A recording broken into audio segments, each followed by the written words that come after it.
Uh-oh.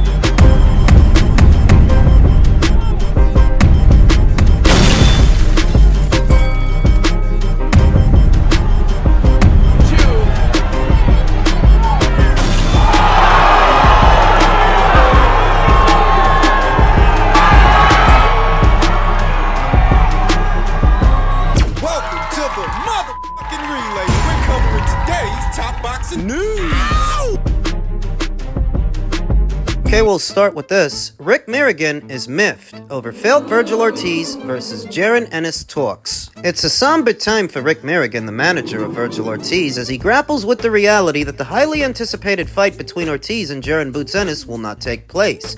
In his place will be former champion Israel Madrimov, but the bout, once speculated to be headed for the February 22nd Riyadh season event, is officially off the table, leaving Mirigian disappointed and critical of the circumstances. The fight's unraveling began after Ennis' recent fight, a 12-round UD win over Karen Chukadzian in a rematch in November. Ennis' post-fight comments raised eyebrows as he openly hinted at moving up the junior middleweight. His father and trainer, Derek Boots Ennis, and promoter Eddie Hearn have echoed similar sentiments, suggesting that a move to 154 could happen. For Mirigian, those statements were pivotal. Of course, the weight was not an issue, Mirigian told Boxing Scene. Reporters need to simply watch his video and hold him accountable after the last fight, where he says himself he wants and needs to fight at 154. Then his promoter says the same thing, and then his trainer not only says it, but claims we turned down an offer that was for 154, both verbally and in writing. Just go back and listen to them all. We talked about that just the other day and how Boots Ennis talks too much. He creates problems, these boxing dads. They're too talkative and they enjoy the camera time too much.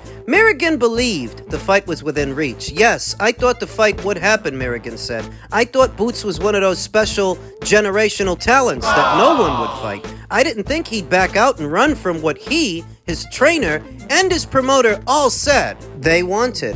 That comment was in response to Boots Ennis' comments when asked by Boxing News about a potential fight with Ortiz, in which he said the following: they already asked about that Ortiz fight, and they said they turned it down. The elder Ennis furthered that his son would fight Ortiz in a heartbeat, and also said in the same interview that Ennis had been trying to fight Ortiz. The disappointment cut deeper as Mirigian reflected on the events. The worst part of this all, he said, is that a fighter, his trainer, and his promoter publicly called out Virgil multiple times, specified the weight they wanted on record, and claimed to have made us an offer, which was a lie. When presented with the biggest checkbook in the sport, a career-high payday, and everything they asked for, they all ran away. Meanwhile, the only thing Ortiz ever said was yes, Mirigian added. He agreed to terms immediately without a single negative word or rude comment from anyone on our team. The great ones, past, present, and future, would never act this way. Without question, in the public eye, Boots went from being a great fighter to merely a good one. The fallout from the missed opportunity extends beyond today, according to Mirigian. It's a shame boxing lost what could have been a historic fight, he said. At the end of the day, be careful what you wish for. He won't get a second chance with Virgil in the future, under any circumstances, and I think that's what he wanted. He seemed fine with that. The biggest confusion around the incident: what was the holdup? It appears that it was the weight class, as Ennis is the IBF welterweight champion who had hinted at moving up, but may have been reluctant to give up his title. Ortiz, a former welterweight, is no longer able to make that weight. Ennis took to his social media to address the situation, posting on X, "I've seen the rumors on social media, just like y'all did. As far as the fight with me and Virgil, I was unaware." Well, let's stop it right there because we know what Boots said, and it sounds like a lot of bullshit. There's no way that both his promoter and his father were aware of this, but he wasn't. So where's he been, under a rock? The reason it's so easy for people to turn on Jaron Ennis is because he never had an organic buzz. The buzz that he amassed wasn't over a victory over someone or a belt that he won, something that he accomplished. That's not how people came to know him. And that's not why. It's not until Showtime decided to use him as a shield. A shield to shield Errol Spence Jr. from Terrence Crawford that people really started talking about this guy. The buzz that he amassed, it wasn't even about him. It was about Crawford. So in context, they never really liked you and what you were doing all that much. They were just hyping you up to be the anti-Crawford because they didn't like Crawford. So it makes it that much easier for them to turn on you because they never liked you all that much. And in truth, Boots and his team only have themselves to blame. They seem to have a penchant for playing with people's names and playing with people's time. They did it with Terrence Crawford, now they've done it with Virgil Ortiz. Rick Mirigian is laying it on thick because he sees an opportunity there. He sees an opportunity to promote his fighter, Virgil Ortiz, by lambasting Jaron Ennis. But Jaron Ennis deserves it. He earned it. You let your daddy go shooting off at the mouth, talking about other fighters and offers they supposedly rejected. All of it was bullshit. That essentially, you guys tried to make Virgil look bad and ended up making yourselves look bad in the process. I don't know who's gonna be hyped to see Boots' next fight. Can't be easy for Eddie to promote him now. He's public enemy number one, pissing people off. Oddly enough, one guy who's come to Boots' defense in recent days is another boxing dad, Brian Norman Sr. When I come on here, I did not come on here to bash Boots. I did not come on here to talk shit about Boots. I didn't come to bash Boots. I actually have a different opinion than everybody else. I don't think Boots ducked Virgil. I think that Eddie is playing games. I think based on my personal knowledge. Now remember what these guys said.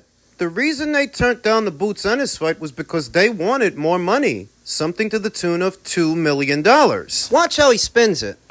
Based on my personal knowledge of what I knew and what I started to see with some of the shit that Eddie was doing when we was negotiating, and I was bringing it out and I was screaming at the top of my lungs, and of course, he capped, he lying. I'm like, and you remember me saying how all of a sudden we believe the white man? You remember me saying that shit? Notice how he starts to bring tribalism into it when it's well established why you and Jaron Ennis didn't fight. It's because you wanted more money, more than Eddie Hearn was willing to pay. Since then, has anybody offered you $2 million? Mm-hmm.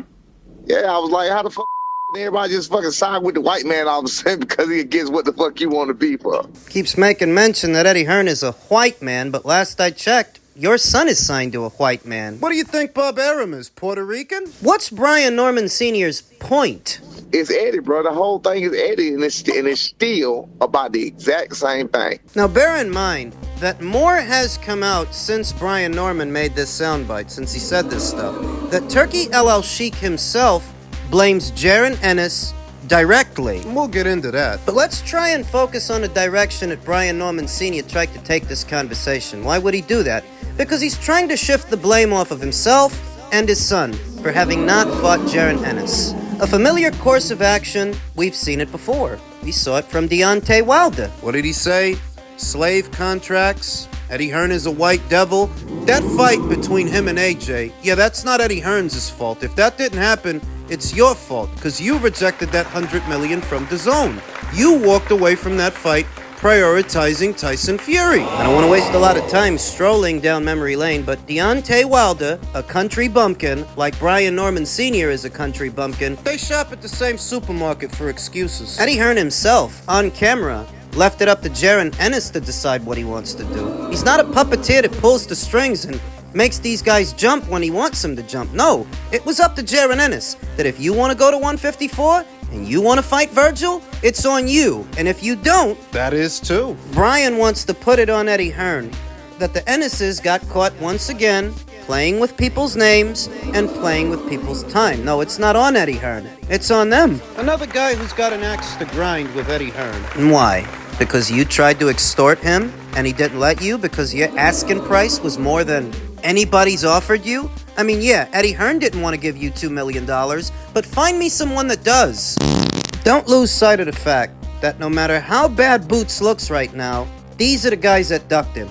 That doesn't all of a sudden change because a fight between Boots and Virgil collapsed, irrespective of whose fault it is. No matter what happened between them, you ducked him. Hypothetically speaking, let's say in that guy's very next fight, he gets his ass kicked. He gets beaten from pillar to post. You know what doesn't change? What? That you ducked him. No, then you'd look even dumber and sound even dumber than you do now, because that could have been you for more money than you've been making and for more money than anybody else is offering you guys. So now you're hiding behind race politics because of how badly all of this reflects on you. Pathetic. You stay on the top-ranked side of things with that brown belt. It's only a matter of time before top-ranked themselves put you in a sink-or-swim situation because they don't coddle their fighters. They don't protect their fighters. Now, maybe if you were at the PBC, it might be different, but you're at top rank. The same way they put Giovanni Santillán in a sink-or-swim situation with you is the same way they might put you in a situation like that. You might end up like Giovanni for less money than you were offered to fight Jaron Ennis. You bozos. Do you think Top Rank is paying these two geniuses $2 million to fight Derek Cuevas? Forget $2 million. Do you think Top Rank is paying these guys what Eddie Hearn was willing to pay these guys to unify with Boots? This is the real problem in the American boxing scene. These delusions of grandeur and would-be business guys that don't know the ball from the bounce. All of their tired old tropes. They're tired old tactics that don't seem to get them anywhere, because if something does happen to Boots, who else is gonna offer you a 7-figure purse? If he loses his next fight, or if he leaves the division 1 to 2 fights from now, who do you see offering you guys 1.5, 2 mil? No, but Brian Norman is young. He's young. Yeah, Gabe Flores was pretty young when he got his ass kicked. Right there at Top Rank, where you fight. These guys are idiots. For actual insights into what really went down between Team Boots Ennis and Team Ortiz, Turki Al-Sheikh just dropped a ton of Riyadh season news about boxing's 2025 plans, and here's everything he said. First of all, Ennis gave us his word. Al-Sheikh said about Ennis versus Ortiz falling through, and in the end, he changed his mind about that. What can I do for him? I can't force him. IBF welterweight champion Ennis turned down the Ortiz bout for February 22nd because he did not want to immediately commit to a move up to super welterweight, even though that's where his future likely lies. For now, Ennis's focus remains on unifying the belts at welterweight. Ennis is not communicating with me directly, but suddenly he changed his mind and he stopped answering, and he doesn't want to go to 154, and this is his choice, Al-Sheikh said. Following Ortiz's majority decision win over Sergey Bohachuk in August, Al-Sheikh promised to put the WBC interim super welterweight champion on a Riyadh season card. He hoped to have Ortiz on the Alexander Usyk versus Tyson Fury 2 undercard. However, Ortiz wasn't ready to fight on December 21st. After Ennis was ruled out, Al-Sheikh said he tried to match Ortiz with unified champion Sebastian Fundora. Representatives from PBC rejected the proposal, though, as Fundora is expected to defend his titles next against Errol Spence Jr. You're still trying to make that fight? So first, let's go back. And let's go back with the understanding that it's not like this is a matchroom show we're talking about, and it's not like Eddie Hearn is the one in control, that you can lay the blame at his feet when this fight collapses. Ultimately, it was Jaron Ennis' decision, Not Eddie Hearn's. proving that Brian Norman's assertions are just a lot of hot air. It's just a lot of bullshit from a guy who's trying to save face for his son. Whatever. What caught my attention is that they actually reached out to unified junior middleweight champion Sebastian Fundora, and they chose to forego this fight. They chose to forego a Saudi payday, lying in wait to put together an Errol Spence Jr. fight that I'm still not sure will happen. But they're trying. So if you're Sebastian Fundora and Samson Lukowicz, you're gonna like your chances against an inactive Errol Spence Jr. coming off a loss more than you'd like them against Virgil Ortiz. It's a no-brainer. One fight is more winnable than the other, but I don't think one fight pays more than the other. What does Fundora versus Spence do in the open market at $80 a pop? What do you think that's going to bring in? In this economy, and with piracy being what it is, see, this is why people don't like the PBC. This is why so many people out there don't like PBC fighters. Shit like this. I saw USA Boxing's Lo Henshaw take to her social media asking, why are people specifically trashing PBC over this February card? Why not the other promoters? Also check the bottom of the fight poster. PBC is involved with this one too. Why do y'all have such strong feelings for or against PBC? Am I missing something? Yes, you're missing all the fights they blocked over the years. Fights involving other promotional outfits and fights that didn't. Fights that they could have made amongst themselves. There was the Peter Quillen versus Matvey Korobov fight that they blocked. The Jermall Charlo versus Demetrius Andrade fight that they blocked back when they were both champions, because if they fought now, it wouldn't matter. Joshua versus Ortiz, Joshua versus Kovnowski, Joshua versus Wilder. We've talked about all of those situations extensively, so we don't need to get into a full-on history lesson. Guillermo Rigondeaux versus Leo Santa Cruz. They blocked that one. They also failed to make Leo Santa Cruz versus Gary Russell, which wouldn't have required them to work with anybody. That would have been an in-house fight. Jarrett Hurd versus Jermall Charlo. Would have been an in-house fight. Jermell or Jermal versus Lara. Same deal. That if people have an axe to grind with the PBC, at least a part of it is all the fights they blocked and all the fights they failed to make, in tandem with gouging the boxing fans. Because here you have Turki El Sheikh giving away this card for just $25. The thing is stacked from top to bottom, and all he's charging is $25. That's less than a trip to the movies. So that the PBC can turn around and try to charge you over 3 times as much for Benavidez versus Morrell? Isaac Cruz coming off a loss, a rerun in Brandon Figueroa versus Stephen Fulton, and Benavidez versus Morrell. That should cost you $80. Javante Davis versus a super featherweight in Lamont Roach. That should cost you $80. If you're dumb enough to buy both of those fights, you're looking at $160 for just 2 shows over the course of 2 months.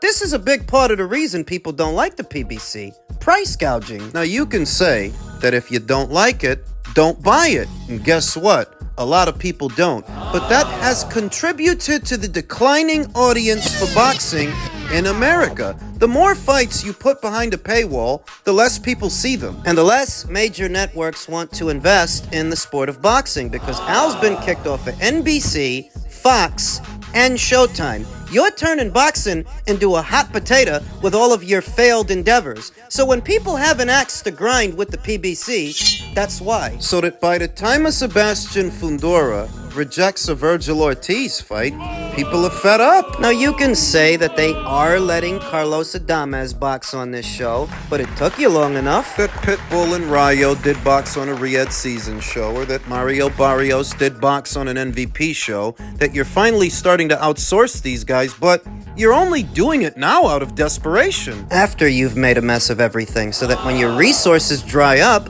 people don't feel sorry for you. If the question is, why don't some people like the PBC? Well, that's why, among other things. There's also the obnoxious rabble of degenerates that seem to swear by them, but that's a conversation for another day.